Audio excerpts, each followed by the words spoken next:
guys, today we're making a multi-use chutney. Now this chutney goes really well with Maru Bhajia, with odvo, or you can just literally have it in a sandwich, etc. So the ingredients for that are, I've got 5 chopped tomatoes here. I've got, just roughly chopped them. Got a carrot, again roughly chopped. Cucumber is about 4 inches long. Got some lemon juice.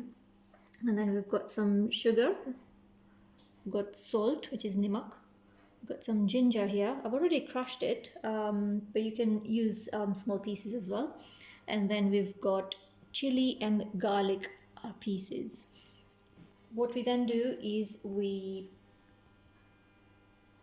put it all into a blender, mix it up, and your chutney is ready. So I've just added all the ingredients into a mixer, and I'm just going to blend it up now. So just about to mix it now.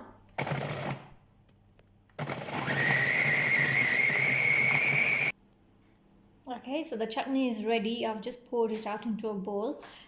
You can add some finely chopped coriander, dana, if you have any. We didn't have any at home, so I haven't used any today.